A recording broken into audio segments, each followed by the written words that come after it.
1999 में बिहार की राजधानी पटना में एक ऐसी दिल दहला देने वाली घटना घटी जिसने पूरे देश को स्तब्ध कर दिया। शिल्पी जैन, एक होनहार छात्रा और मिस पटना रह चुकी, कि रहस्यमयी परिस्थितियों में हत्या कर दी गई। यह घटना केवल एक हत्या नहीं थी, बल्कि इसके पीछे के राजनीतिक और सामाजिक संबंधों ने इसे और भी जटिल बना दिया। इस केस में पुलिस और सीबीआई की भूमिका, अपराधियों को बचाने के प्रयास और न्याय के लिए शिल्पी के परिवार की लड़ाई ने इसे एक चर्चित और विवादास्पद मामला बना दिया। शिल्पी जैन पटना के एक प्रतिष्ठित बिजनेसमैन उज्जवल कुमार जैन की बेटी थी। वो पढ़ाई में तेज और सुंदर थी, जिसने मिस पटना का खिताब भी जीता था। 23 साल की उम्र में शिल्पी पटना विमेंस कॉलेज से स्नातक करने के बाद कंप्यूटर क्लास कर रही थी। उसकी जिंदगी बिल्कुल सामान्य और खुशहाल थी, लेकिन 3 जुलाई 1999 की रात ने उसकी जिंदगी को हमेशा के लिए बदल दिया। शिल्पी जैन की मुलाकात गौतम सिंह से हुई, जो लालू प्रसाद यादव के करीबी माने जाते थे। गौतम सिन्हा, जो विदेश में रहकर वापस पटना आया था, राजनीति में अपनी जगह बना रहा था। शिल्पी और गौतम की दोस्ती जल्दी ही प्यार में बदल गई और दोनों एक दूसरे के बेहद करीब आ गए। लेकिन उनकी प्रेम कहानी का अंत बेहद भयावह और दुखद था। 3 जुलाई की रात शिल्पी और गौतम की लाश पटना के गांधी मैदान इलाके में एक मारुति जैन कार में पाई गई। दोनों की मौत को पुलिस ने आत्महत्या करार दिया, लेकिन सच्चाई इससे कहीं ज्यादा जटिल थी। हत्या या आत्महत्या? पुलिस की भूमिका पर सवाल जब शिल्पी और गौतम की लाश मिली, तो पटना पुलिस ने इसे तुरंत आत्महत्या का मामला बताया। पुलिस का दावा था कि दोनों ने जहर खाकर आत्महत्या की थी, लेकिन सवाल उठने लगे कि अगर यह आत्महत्या थी तो उनके शरीर पर चोटों के निशान कैसे थे?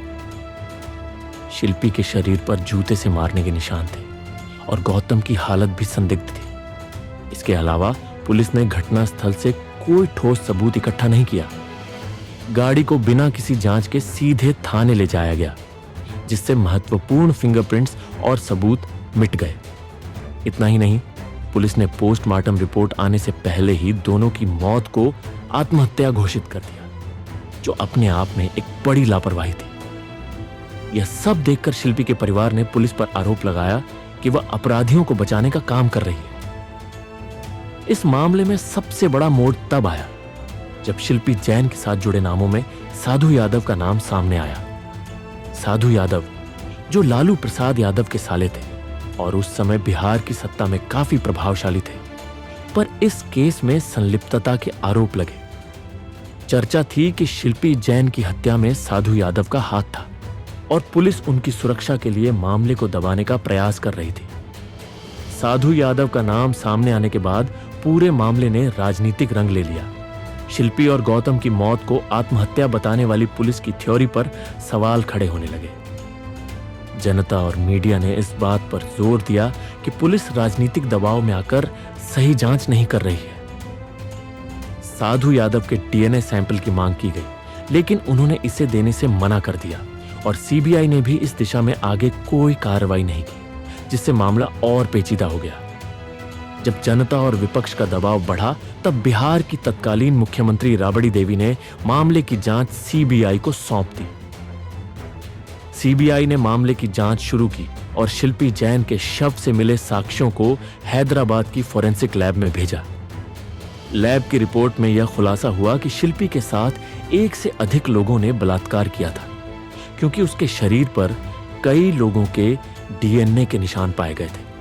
हालांकि सीबीआई ने साधु यादव या अन्य संदिग्धों के खिलाफ कोई ठोस कार्रवाई नहीं की। उन्होंने जांच के बाद एक क्लोजर रिपोर्ट पेश की, जिसमें यह दावा किया गया कि शिल्पी और गौतम ने जहर खाकर आत्महत्या की थी। सीबीआई की इस रिपोर्ट से जनता और शिल्पी के परिवार को बड़ा धक्का लगा।